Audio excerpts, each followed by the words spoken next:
pessoal, estamos aqui hoje para dar continuidade aos nossos estudos e hoje nós começamos a estudar o capítulo 4 do livro do Halliday, né?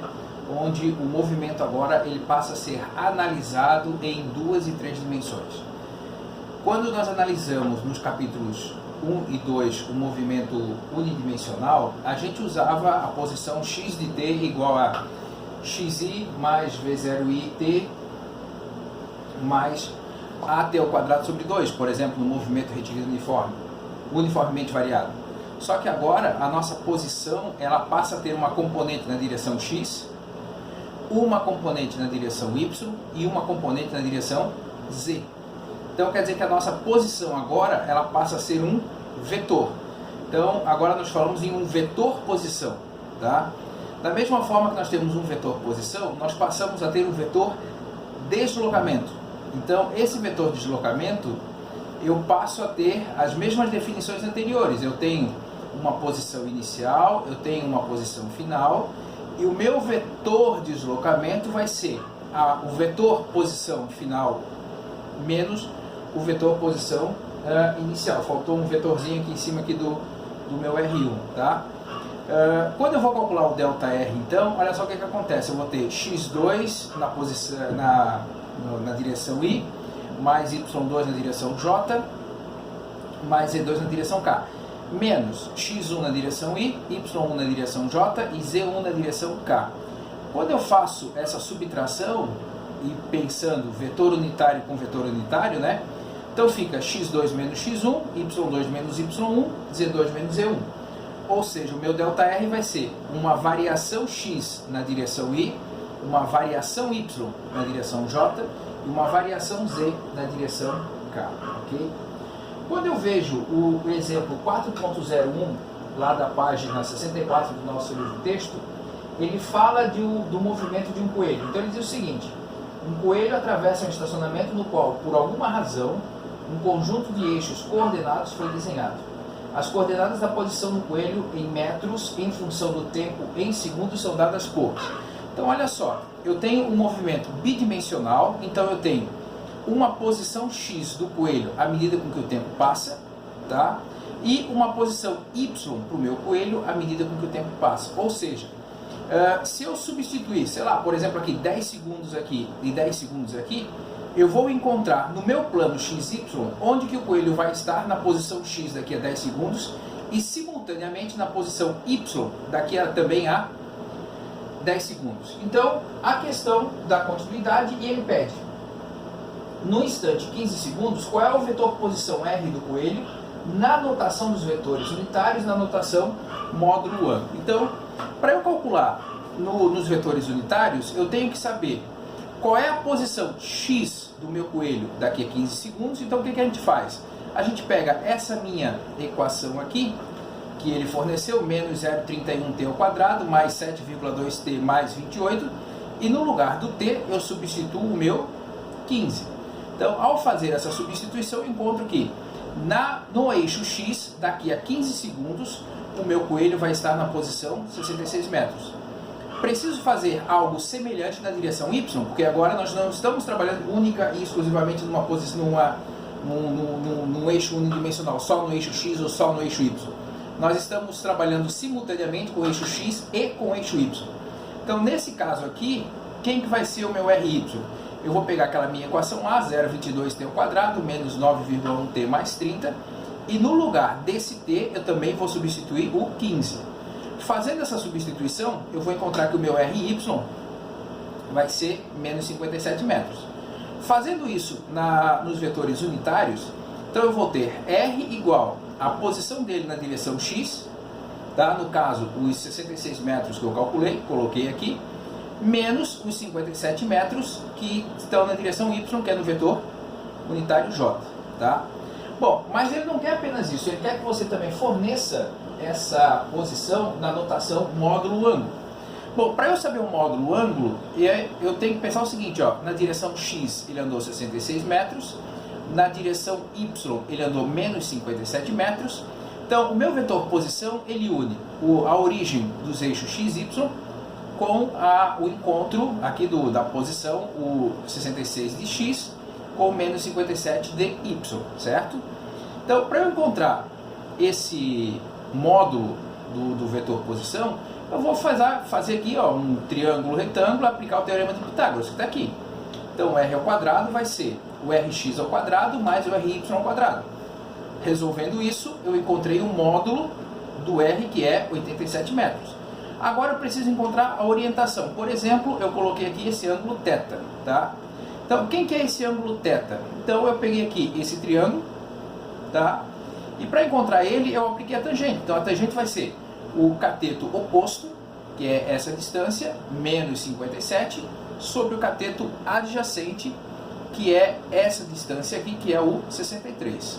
Fazendo a tangente da menos 1, você vai encontrar o θ, que é menos 40,79 graus.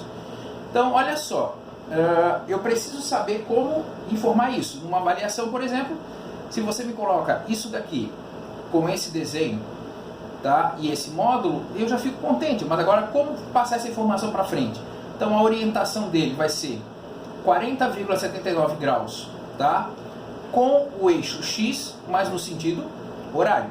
Ou 309,21 graus no sentido anti-horário, tá, com o eixo positivo x. Então, essas são as duas possibilidades que eu tenho para poder encontrar essa resposta, ok? Bom, dando continuidade aos nossos estudos, agora a gente passa a ter o quê? A velocidade vetorial média.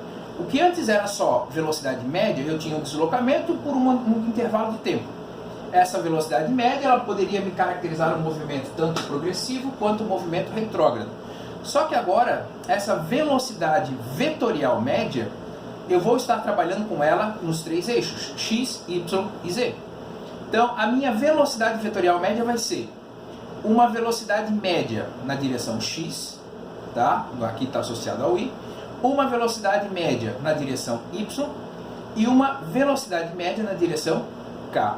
Então, a minha velocidade vetorial média agora, ela passa a ter uma componente na direção x, uma na direção y e uma na direção k. Feito tudo isso, eu posso pensar também, assim como já fizemos lá no capítulo 2, numa velocidade vetorial instantânea.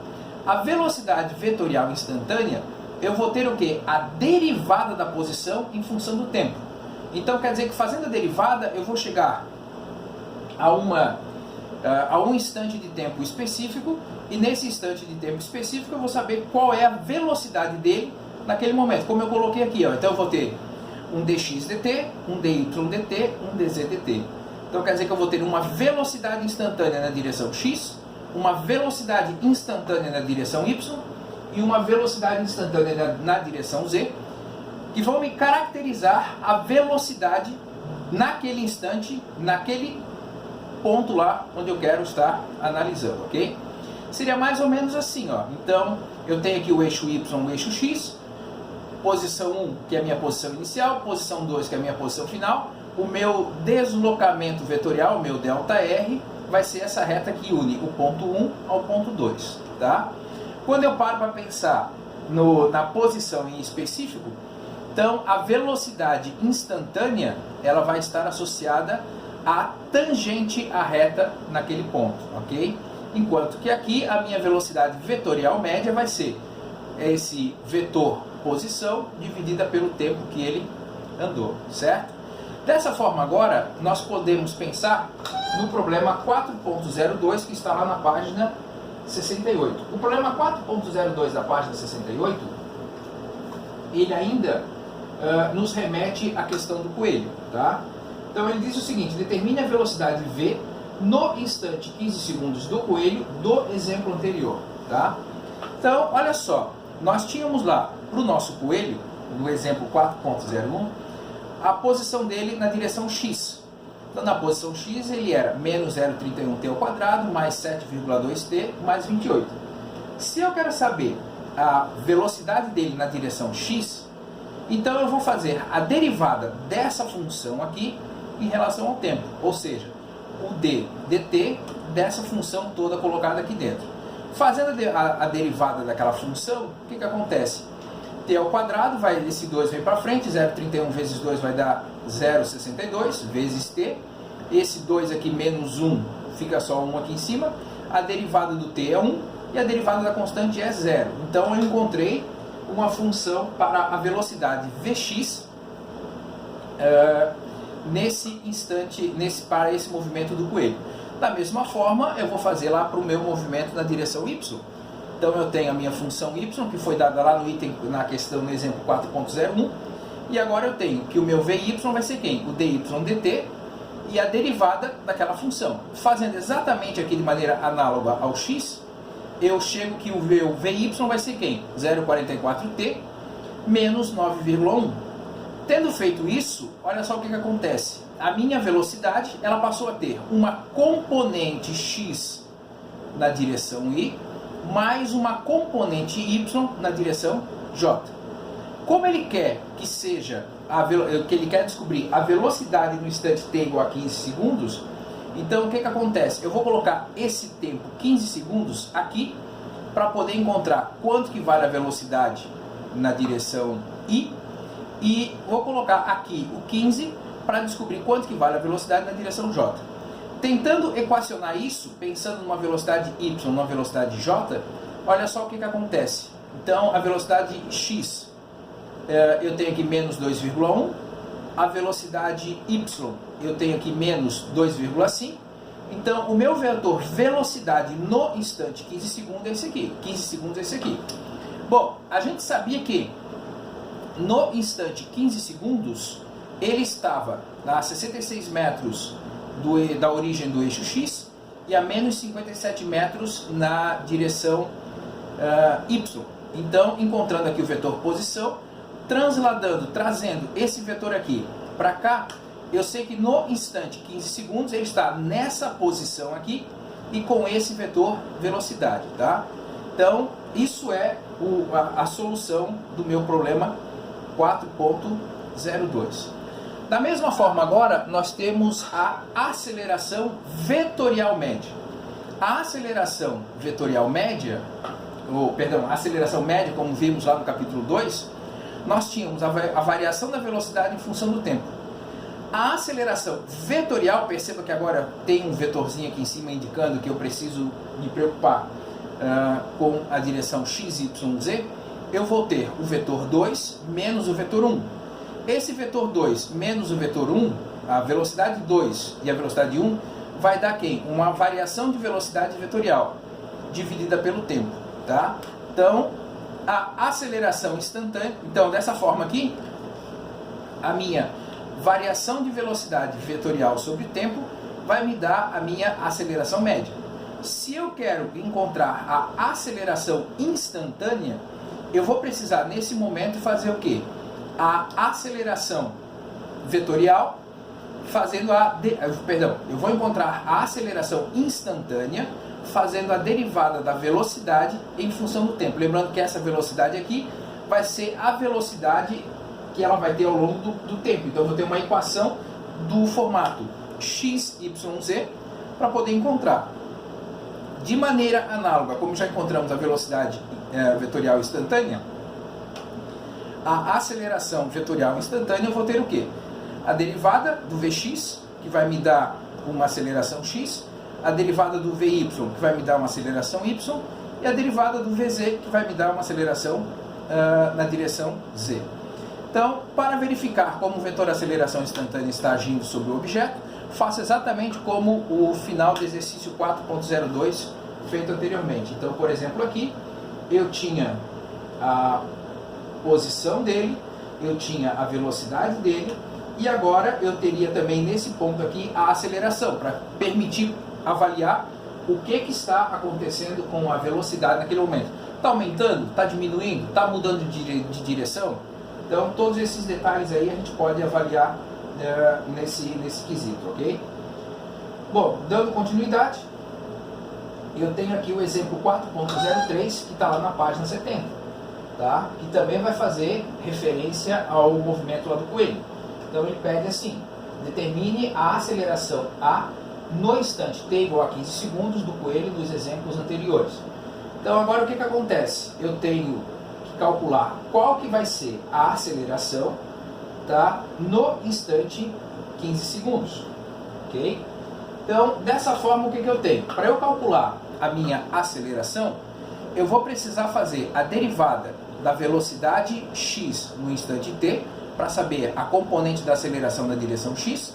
Vou precisar encontrar a derivada do vetor velocidade na direção y em relação ao tempo na direção j. Então, fazendo as derivadas, então a componente da aceleração na direção x. Então, vai ser o dvx sobre dt, que vai ser igual à derivada dessa função aqui, que saiu da derivada da posição em relação ao tempo que a gente calculou o vetor velocidade. Então, substituindo aqui, eu encontro que derivada da constante é zero, derivada do t é 1, então a aceleração na direção x, perceba que ela ficou um valor constante, menos 0,62. Tá? Na direção y, eu preciso fazer exatamente a mesma coisa, só que agora com a função vy, que a gente encontrou lá no exemplo 4.02. Então, quando eu faço essa derivada aqui, eu também chego à conclusão de que a aceleração ela é constante e vale 0,44 na direção y. Tá? Então, o meu vetor aceleração vai valer menos 0,62 na direção y. Olha, já estou organizando aqui para encontrar ele como vetor, né? Então, aqui está o menos 0,62. Tá?